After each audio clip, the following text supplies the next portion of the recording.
to another edition of Storytime with Mr. Ashley. This week we have a biography on the life of Rosa Parks. Little B&B here this week.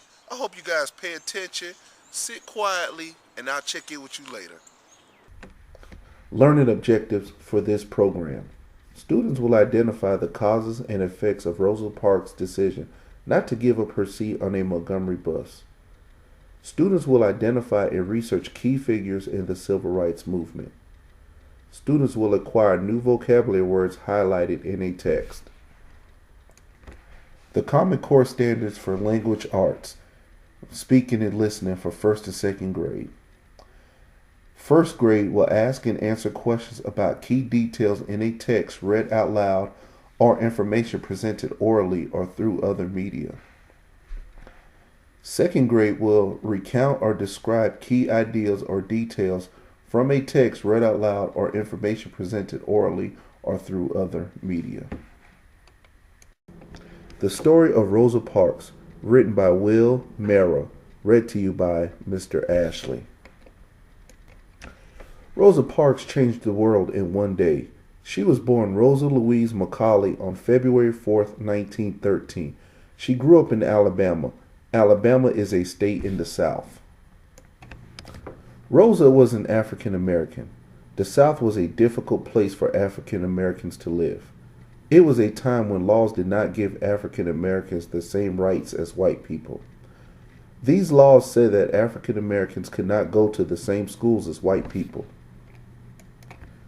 The laws also said they could not eat in the same restaurants or drink from the same water fountains. Rosa thought this was wrong. On December 1st, 1955, Rosa was sitting on a bus in Montgomery, Alabama. Then a white man got on. He wanted to sit in Rosa's seat. African Americans were supposed to give up their seats to white people. The bus driver told Rosa to get up. Rosa was tired of not being treated fairly. She said no. The police came and took her away to jail. 3 days later, Rosa went to court. She was fined $14. She refused to pay the fine. African Americans were angry about Rosa's arrest. They wanted the unfair laws changed. On December 5th, African Americans said they would not ride on any buses. This is called a boycott. During the boycott, very few African Americans took buses in Montgomery. Most were empty. A meeting was held in a church in Montgomery. An African American minister told his people not to ride the buses until the laws were changed. The minister's name was Martin Luther King Jr. African Americans walked or rode in cars and taxis. They did not ride the buses for a year. The bus companies lost a lot of money. Finally, on November 13th, 1956, the U.S. Supreme Court changed the law. African Americans did not have to give up their seats to anyone. Rosa Parks kept fighting against the unfair treatment of African Americans. She traveled to many places and spoke to many people. Millions were saddened by her death on October 24th, 2005. She was 92. Rosa Parks made life better for all African Americans by just saying no. The end. Hello, kids. Did you enjoy that story? I'm glad that you did. Now, Mr. Ashley is going to give you the meanings for the words that were highlighted in the story. Please pay attention to the definitions. Here is a glossary of the highlighted terms that was read in the story. Number 1, difficult, hard to deal with. Number 2, restaurants, places that serve food to the public. Number 3, fined, ordered to pay a fee for breaking the law. Number 4, angry, mad, or upset. Number 5, boycott, a refusal to buy or use a product or service. Number 6, empty, holding nothing. Number 7, minister, a leader of a church. Now, I hope that you all will remember the meaning to those words. Now we're going to show you a short clip on the life of Rosa Parks. I hope you guys enjoy it. One day, Rosa was very tired after work, so she decided to take a bus home. Usually she walked because she didn't like to ride on the bus. You see, African Americans had to sit in the back. Only white people were allowed to sit in the front. That was the law in Montgomery. But Rosa, like many others, knew that the law was unfair. Not only that, if the bus were crowded, a white person could order a black person in the back to get up and give him the seat. Today, that's hard for us to understand, but that's the way it was back then. As Rosa sat on the bus that day, it became very crowded. The bus driver ordered Rosa and some others in the back to stand up and let white people take their places. But Rosa was much too tired to stand. She decided she would stay seated. So she was arrested and taken to jail. They said she broke a city law, and it was the law, but the law was unfair. Finally, we have another story for you all.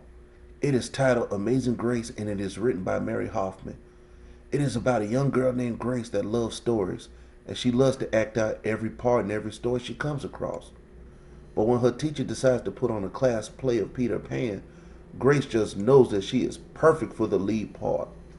Her classmates, however, discourage her by telling her Peter isn't a girl, Peter isn't black, but she is encouraged by her grandmother, and Grace puts on a winning performance at the auditions, and everyone knows that she is the perfect for Peter Pan. The night of the play, Grace proves that she can do anything that she puts her mind to. I hope you all enjoy the story. Amazing Grace by Mary Hoffman. Pictures by Caroline Binch. Read by Tyne Daly. Grace loved stories. She didn't mind if they were read to her, or told to her, or made up in her own head. She didn't care if they were in books or movies, or out of Nana's long memory. Grace just loved stories. After she had heard them, and sometimes while they were still going on, Grace would act them out. And she always gave herself the most exciting part. Grace went into battle as Joan of Arc, and wove a wicked web as Anansi the spider. She hid inside the wooden horse at the gates of Troy. She went exploring for lost kingdoms. She sailed the 7 seas with a peg leg and a parrot. She was Hiawatha, sitting by the shining big sea water, and Mowgli in the backyard jungle. Most of all, Grace loved to act out adventure stories. When there was no one else around, Grace played all the parts herself. She set out to seek her fortune with no companion but her trusty cat, and found a city with streets paved in gold.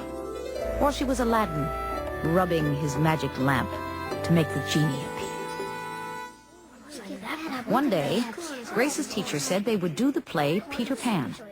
Grace knew who she wanted to be. When she raised her hand, Raj said, "You can't be Peter. That's a boy's name." But Grace kept her hand up. "You can't be Peter Pan," whispered Natalie. "He isn't black." But Grace kept her hand up. "All right," said the teacher. "Lots of you want to be Peter Pan, so we'll have auditions next week." She gave them words to learn. When Grace got home, she seemed sad. "What's the matter?" asked Ma. "Raj said I can't be Peter Pan because I'm a girl." "That just shows what Raj knows," said Ma. "A girl can be Peter Pan if she wants to." Grace cheered up. Then later, she remembered something else. "Natalie says I can't be Peter Pan because I'm black." Ma looked angry. But before she could speak, Nana said, "It seems that Natalie is another one who don't know nothing. You can be anything you want, Grace, if you put your mind to it." On Saturday, Nana and Grace caught a bus and a train into town. Nana took Grace to a grand theater. The sign outside read, Rosalie Wilkins in Romeo and Juliet. Are we going to the ballet, Nana? We are, honey. But first I want you to look at this picture. Grace saw a beautiful young ballerina in a tutu. Above the dancer it said, Stunning New Juliet. That one is little Rosalie from back home in Trinidad, said Nana. Her granny is always asking me, do I want tickets to see her Rosalie dance? So this time I said yes. After the ballet, Grace played the part of Juliet dancing around in her imaginary tutu. I can be anything I want, she thought. On Monday, the class met to choose who was best for each part. When it was Grace's turn to be Peter, she knew exactly what to do and all the words to say. She had been Peter Pan all weekend. She took a deep breath and imagined herself flying. When it was time to vote, the class chose Raj to be Captain Hook and Natalie to be Wendy. There was no doubt who would be Peter Pan. Everyone voted for Grace. You were fantastic, whispered Natalie. The play was a big success, and Grace was an amazing Peter Pan. After it was all over, she said, I feel as if I could fly all the way home. You probably could, said Ma. Yes, said Nana. If Grace put her mind to it, she can do anything she wants.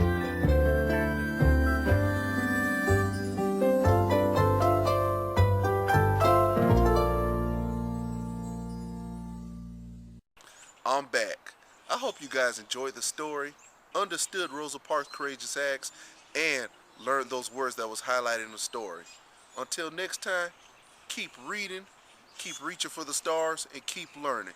And I'll see you again on another episode of Storytime with Mr. Ashley. Bye.